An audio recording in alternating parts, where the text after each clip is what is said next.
It's easy to see why Eggs Benedict is ranked in the top 10 breakfasts in the world, and that's exactly what we're going to be making in today's video. It's easy, it's cheap, and it's seriously delicious. Please sit back, relax, and enjoy.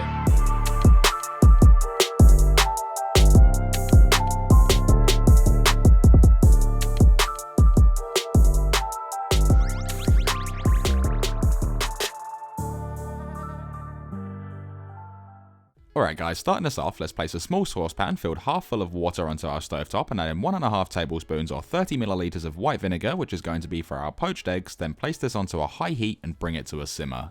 Place a small saucepan onto your stovetop as well, and then add in 300 grams or 10.5 ounces of unsalted butter. Place this over a medium heat and allow the butter to fully melt.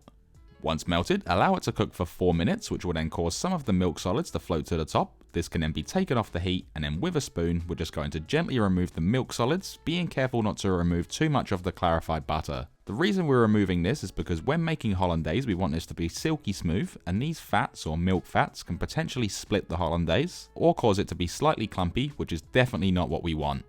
Once that's done, remove the saucepan from the stovetop and carefully pour the clarified butter into any container you may have, being sure to leave behind the milk fats which will be sitting underneath the clarified butter. If you didn't know, this now has a higher smoke point as we've removed the milk fat, which is what makes butter burn. So not only is this what is needed for hollandaise, this is also fantastic for anything that you like to cook in butter.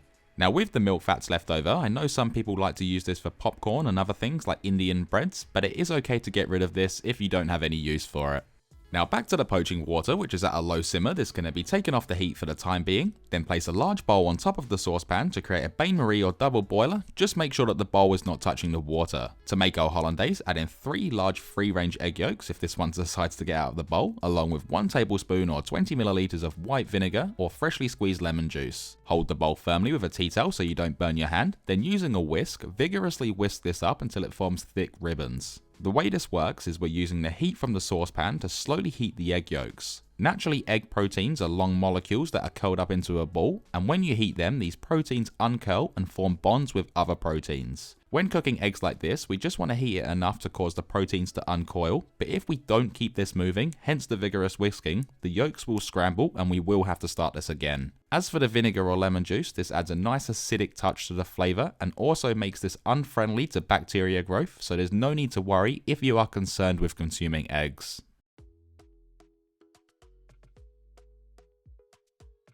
Okay, so after 2 minutes of whisking and this has formed thick ribbons, we can then remove the bowl and turn the heat back onto high, bringing the water to a boil. Next, grab yourself a damp tea towel and shape it into a circle to which we can then place on the bowl, and this will help stop the bowl from moving around too much.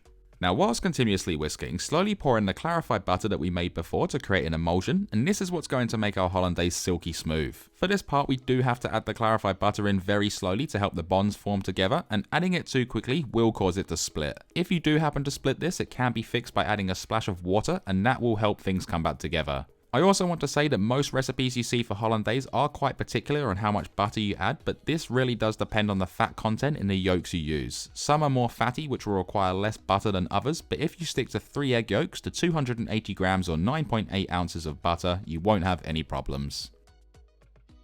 Now once you've acquired a thick but pourable consistency, this then can be checked for seasoning before placing over some plastic wrap to stop a skin from forming, and then we can put this aside until we're ready to serve. Another way to make hollandaise is in a blender or food processor using the same recipe, which is 3 egg yolks, 1 tablespoon or 20 milliliters of white vinegar or lemon juice, and 1 teaspoon or 5 grams of sea salt flakes. Place on the lid, then turn this machine onto the highest setting and process for 1 minute to aerate the egg yolks. Next, with 280 grams or 9.8 ounces of the clarified butter we did earlier, slowly pour this in the same way we did before, and make sure the butter is not boiling, but it is slightly hot. If you do have a blender or food processor, this way is a lot easier than the other method as the hollandaise is consistently mixed, which in return makes this seriously silky smooth and also cuts out the fuss of whisking non-stop for 2 minutes. Once all the clarified butter is incorporated, this can then be turned off, remove the bowl from the stand, and pour out that deliciously silky smooth hollandaise into a bowl, or if you want to, you can just leave it in the blender bowl to save dishes. Once that's done, we're then left with this hollandaise sauce, which has the most perfect consistency and is not runny, which unfortunately I see too much these days. Then like before, place over some plastic wrap to stop a surface skin from forming, and pop this aside for the time being. Okay, so going back to our poaching water, which is now boiling, we can create a vortex which will help shape our eggs, then add in as many eggs as you'd like to use for this recipe, and poach these for 2.5 minutes for soft poached. There's lots of controversy when poaching eggs, and everyone does it differently, but I can assure you this way works. And for the people that will say that this is wrong, this is how many professional restaurants or cafes will poach your eggs. Now in the meantime, place a pan onto your stovetop over a high heat and add in half a tablespoon or 10 milliliters of olive oil, which is optional. Then add in 4 or 6 pieces of ham or bacon, and I'm throwing out the rule of overcrowding the pan for this recipe, mainly just because I want to heat this up and only get a little bit of colour on it. I'm also only going to cook this for 1.5 minutes on each side. If you wanted to, this can be placed into an oven for 8 minutes set on 180 degrees Celsius or 350 degrees Fahrenheit. After 2.5 minutes, we can then remove our poached eggs, placing them onto a plate lined with kitchen cloth or a tea towel to drain, and these right here are soft poached eggs, so if you wanted firm eggs, just poach these for 5 minutes instead. Once the eggs are out and the ham or bacon is exactly how you like it, let's then remove this, placing it onto a plate for a minute before serving.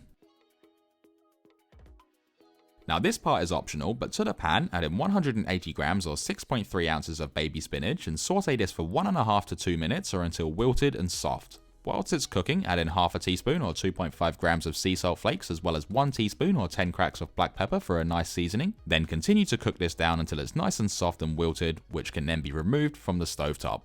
Now lastly, slice 2 English muffins in half using a sharp bread knife, and obviously you can do more than 2 if you'd like to. Then drop these bad boys into a toaster and get these nice and golden. To serve this up, place down the toasted English muffins, then come through with the sauteed baby spinach, placing it on top if you're using it. Next, add on the golden ham or bacon, or if you wanted to, you can use smoked salmon to turn this into eggs royale, or leave it plain for eggs Florentine. Proceed by adding on the deliciously soft poached eggs, or hard eggs if that's what you prefer. Then come through with the silky smooth hollandaise and cover the eggs with as much or as little as you'd like.